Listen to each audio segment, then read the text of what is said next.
Imagine walking into like a modern mega supermarket. You pass through those automatic sliding doors and you're just immediately greeted by, I don't know, 30,000 distinct items. Oh, easily 30,000. Right. You've got mountains of fresh imported fruit just sitting there in the dead of winter, aisles lined with tens of thousands of pre-prepared meals. I mean, it is an absolute temple of human agricultural and logistical triumph. It's incredible when you really step back and look at it. It totally is. But here is the thing. Someone can walk into that exact space, stand squarely in the middle of a million easily accessible calories, and leave completely hungry. Yeah. And today, your mission in this deep dive is to unravel that exact paradox. Yeah. Because it's this massive, glaring contradiction sitting right in the middle of our everyday lives, and it affects how you work, how you live, and honestly, how you stress about your bank account. Absolutely. I mean, we live in this era of miraculous technological abundance, right? Autonomous machines are out there harvesting our food by the ton. Instant global communication connects the planet in like milliseconds. Yeah, and artificial intelligence is emerging in real time, right alongside factories, churning out goods at scales that just kind of defy human imagination. Exactly. And the broader metrics of human life really reflect this massive shift too. Like average lifespans have nearly doubled over the last century. Child mortality has plummeted globally. Human knowledge is practically universally accessible. Right, which means by all historical logic, humanity should just be coasting into this utopian state of relaxation. We should be reaping the rewards of centuries of hard-fought innovation. We really should be, but But we aren't, because if you look at your own life or, just talk to the people around you, life still feels completely dominated by scarcity. people are just drowning in financial stress. Drowning in it. There's this pervasive, heavy anxiety hanging over, well, everything. We feel trapped in this frantic rat race, constantly terrified of falling behind. So how can both of these realities exist at the exact same time? What's fascinating here is that the core of this issue lies in a fundamental miscategorization.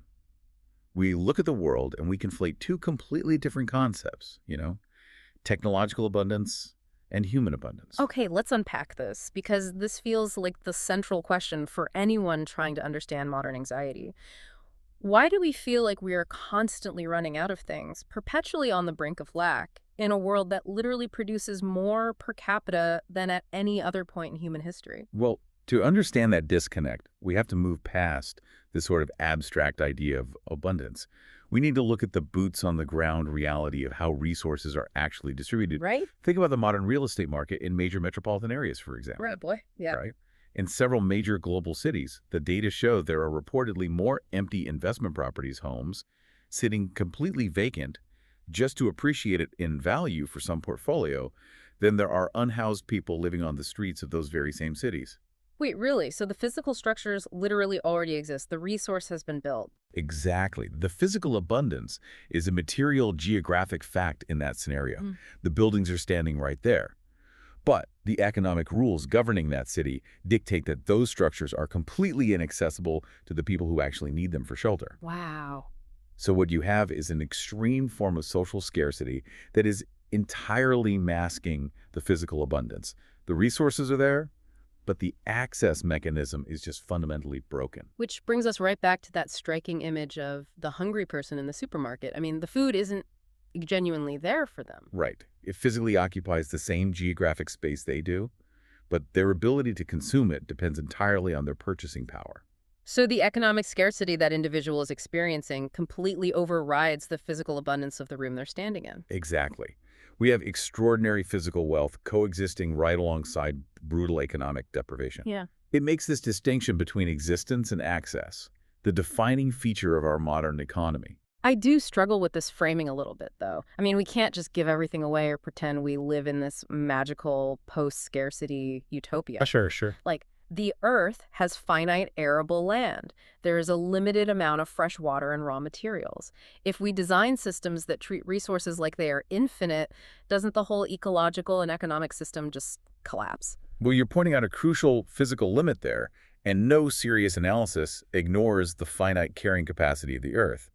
But the argument from our sources isn't about, having infinite raw materials. Okay, then what is it about? It's about the staggering exponential efficiency of the resources we do use. We need to look at the multiplier effect of modern technology. Ah, the sheer scale of our productive capacity. Exactly. There's actually an analogy in our research that illustrates this perfectly. Take a medieval farmer from, say, the 14th century. Right. Someone who spent their entire life doing back-breaking, calorie-intensive manual labor just to barely survive the winter. Yeah. Now, put them in a time machine and drop them into the cab of a modern GPS-guided autonomous combine harvester. That would be quite a shock. Right. You'd have to explain to this person that this single machine, which is being monitored by one person basically looking at an iPad in a nice air-conditioned cab, is accomplishing the harvest work that once required hundreds of human laborers working from dawn until dusk. And doing it with a fraction of the grain loss, too. Or try explaining the efficiency of modern global logistics to that same farmer. Or automated manufacturing or synthetic fertilizer. It's mind-blowing. The productive capacity of our civilization is mathematically astonishing. I mean, we squeeze orders of magnitude more output from a single acre of land today than we did even 50 years ago. Okay, but this raises a really important question. If our ability to produce basic necessities is constantly increasing, but human insecurity and struggle remain so widespread, Then the sheer volume of production is clearly not the missing variable. Making more food or building more houses doesn't fix the problem if the fundamental access mechanisms just remain exactly the same. so the bottlenecks aren't about our capacity to create at all. They are entirely about distribution. Precisely. It's the way we organize our society, it's the incentives we've built into our markets, and the structure of our economic systems. We are producing for a world of abundance, but we're distributing those products through mechanisms designed for a world of deep historical scarcity. Right. And we actually see this tension being tested in real time right now. If you look at the various universal basic income experiments around the world, UBI. Oh yeah, the UBI studies. Yeah, these studies attempt to directly address that distribution bottleneck by providing a baseline of access without the traditional requirement of labor. They bypass the old scarcity-based distribution model entirely. Exactly. They are trying to see what happens when you artificially guarantee a piece of that technological abundance directly to the individual, just impartially testing the access mechanism. But let's play devil's advocate here. Let's say we scale that globally. Let's imagine we completely solve the distribution bottleneck tomorrow. Okay, let's say we do. Everyone on Earth suddenly has perfect, guaranteed access to a comfortable baseline of food, shelter, and modern medicine. History and sociology kind of suggests people still wouldn't be satisfied. Oh, they definitely wouldn't be. Because humans seem inherently, biologically incapable of just being content with enough, Well, you're assuming the human brain actually wants to be satisfied. doesn't it? From an evolutionary perspective, satisfaction is dangerous. A completely satisfied hominid sitting under a tree isn't out foraging, they aren't innovating, and they aren't securing a better position in the tribe. Right, they just get lazy. Worse than lazy, that hominid gets outcompeted. And this naturally shifts our focus away from physical economics and directly into the mechanics of human biology and neuroscience. Because there is a massive defining difference between human needs and human wants. A huge difference. Food, a warm place to sleep, baseline healthcare, these are biological needs. Owning 10 luxury yachts or, a tech billionaire buying up hundreds of properties to park their wealth, those are wants. So what does this all mean? Have we just culturally confused the difference between surviving and pathological hoarding? We haven't just culturally confused it. Our biology is explicitly wired to conflate the two. Wait, really? How? To understand why, we have to look really closely at the dopamine system. Popular culture often labels dopamine as the reward chemical, the thing that makes you feel happy when you get what you want. Yeah, that's what I always thought it was. Most people do. Yeah. But neurologically, dopamine is actually the molecule of anticipation and motivation. It's a craving chemical. Okay, a craving chemical. Right. And its critical flaw in the modern world is that it does not respond to absolute wealth. It responds almost entirely to relative status. Meaning it's essentially a comparison engine. Yes. The brain doesn't just look at your current life and ask, do I have a roof over my head and enough calories in the fridge for the week? Right. It asks, do I have more than the person standing next to me? Oh, wow. So when you see your neighbor buy a new car, or you scroll past some influencer's insane vacation on social media, Your brain creates a literal dopamine deficit. It induces a micro-stress response. It's this visceral physiological feeling of lack which forces you to seek higher status just to relieve that chemical discomfort. That is wild. Our own neurology is essentially setting us up to fail at being content. It manufactures scarcity in our minds even when we are sitting in a physically safe, highly abundant environment. It does. But the evolutionary context makes this perfectly logical, honestly. How so? Well, for hundreds of thousands of years, our ancestors lived in small, nomadic tribes, navigating environments of genuine, brutal life-or-death scarcity. Right, they were just trying to survive the winter. Exactly. In that prehistoric environment, status wasn't just a matter of ego or vanity. It directly correlated to survival. So being popular literally kept you alive. Pretty much. If you held higher status in the tribe, you got the safest sleeping spot by the fire. You were first in line for the most nutrient-dense cut of the hunt. And your offspring were statistically far more likely to survive a harsh environment. Meaning that having a slightly bigger share than the person next to you literally meant the difference between your genetic line continuing or ending. Exactly. That intense comparative dopamine circuit kept our ancestors alive. But fast forward to today, and we take that ancient, hyper-competitive wiring and drop it into a highly advanced global civilization. And it just goes into overdrive. Oh, totally. Yeah. We haven't just carried those ancient instincts with us. We built massive economic structures that actively exploit them. Like social media algorithms? Yes. The entire advertising industry, modern social media, it is precision engineered to trigger that exact comparative circuit. Yeah. Tech companies use limited edition product drops, follower counts, and algorithmic visibility to induce this artificial scarcity in digital spaces. They're hijacking our status dopamine loop just to keep us scrolling and buying. Exactly. It's a phantom scarcity. It's just our biology playing tricks on us in a world of plenty. Which means technological abundance might solve our physical problems, like it can automate the farms and build the houses, but it completely fails to solve our internal landscape. It really does. A massive salary might eliminate your grocery bill anxiety, but it does absolutely nothing to quiet that burning biological urge for social comparison. Right. Even if your conscious, rational mind looks at your bank account and knows, objectively, that you are in the top percentage of earners globally, and you are perfectly safe. Your subconscious mind is perpetually, silently scanning the horizon for a threat. Always. It is constantly asking, who has more? Am I falling behind? Is my status secure? We are fundamentally mismatched with our own creations, and knowing that our biological hardware is working against our modern reality, it kind of makes you look at our cultures and institutions in a totally different light. Oh, absolutely. It makes you wonder how much of modern society is just an elaborate reflection of that biological mismatch. Well, if we connect this to the bigger picture, you can see how this scarcity mindset isn't just an individual struggle with anxiety.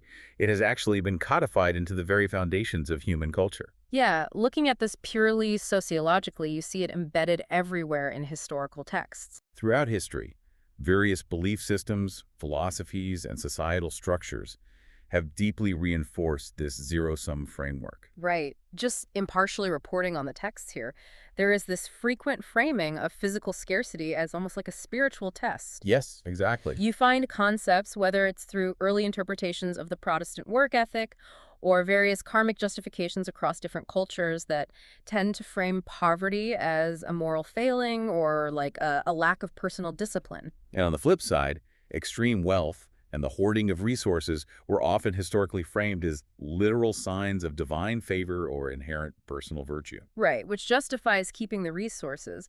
But when you view those cultural narratives through the lens of evolutionary neuroscience, You realize they aren't eternal, unshakable truths about the human soul. They are psychological products of an ancient environment. they were survival mechanisms masquerading as moral philosophies. Exactly. They were originally designed to maintain social order in a brutal world where there truly wasn't enough to go around. Okay, here's where it gets really interesting. Think about the friction of the current moment we are living in right now. Okay.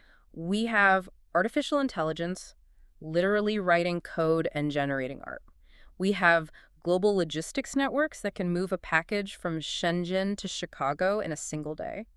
Our technology is operating firmly in the 21st century. Very true. But the social systems, the economic incentives, the cultural beliefs, the actual institutions that govern how we distribute everything we make, they're all built on those ancient survival struggles. Yeah. So are we essentially running a supercomputer on prehistoric software? That is exactly the friction defining the modern era. We have built the hardware of a highly advanced, abundant civilization, but we are running the operating system of a hunter-gatherer tribe bracing for a winter famine. It's completely wild to think about it that way. And the intense anxiety of modern life is generated right there in that gap, Right. between our incredible hardware and our outdated software. We are in the middle of a strange, messy historical transition. Because technology is methodically creating unprecedented physical abundance, but our social systems and our biological impulses are just lagging centuries behind. Exactly. And you can't just code a software update for human nature. You can't just release a patch for the dopamine system to, stop it from caring about relative status. No, you really can't. And that lag between our technological capacity and our biological and institutional evolution brings us to the ultimate, most uncomfortable question of our research today. The natural teak of this whole paradox. Yes. If humanity continues on this trajectory, if we can increasingly automate production to the point where algorithms and robotics are managing the physical labor, the logistics, and the agriculture, what happens to the fundamental relationship between work and survival? That is the question. Because for the entirety of human history, your right to consume resources was directly tied to your physical or mental labor. You contributed your sweat to the tribe, or you starved. But if human labor is no longer the primary engine of production, why are we still tying human survival to it? That question is capable of shaking our entire economic civilization to its core. It really is. Because if the abundance is generated by the machine, on what basis do we distribute the output? Right. If we keep using the old scarcity model, where only those who work get to eat, but the machines are doing the actual work, we end up with that massive supermarket full of food and a population completely locked out of it. It requires a total reimagining of what it means to be a contributing, valuable member of society when your muscle and your basic cognitive labor are no longer required to keep the lights on. Absolutely. Which really brings this all back to you, listening to this, navigating this weird transitional moment in history. Think about your own day-to-day life. Think about the last time you checked your bank account or maybe scrolled past a colleague's promotion online and felt that sharp pang of not having enough. Take a moment to analyze that feeling. Was it a true physical lack? Were you genuinely in danger of missing a meal or losing your shelter? Probably not. Or was it that ancient prehistoric alarm bell ringing in your subconscious, generating a micro-stress response because your relative status felt threatened in a world that, historically speaking, is overflowing with extraordinary abundance? It's a wild, slightly uncomfortable thing to confront your own biology like that. It definitely is. And it leaves us with one final, deeply provocative thought to chew on long after you finish listening to this deep dive. Yeah. If our dopamine system is fundamentally hardwired to seek relative status no matter how much we have, and if modern material scarcity is increasingly just an illusion driven by outdated distribution models, what happens if we eventually figure out how to successfully hack our own biology? It's a fascinating thought. Could the future of human progress rely not on building faster machines or mining more resources or creating more physical goods, but on entirely redefining what our prehistoric brains perceive as status in a world where everyone already has enough? Because until we figure out how to rewire that ancient software, we might just keep wandering the aisles of the supermarket, surrounded by a million calories, wondering why we still feel so completely hungry.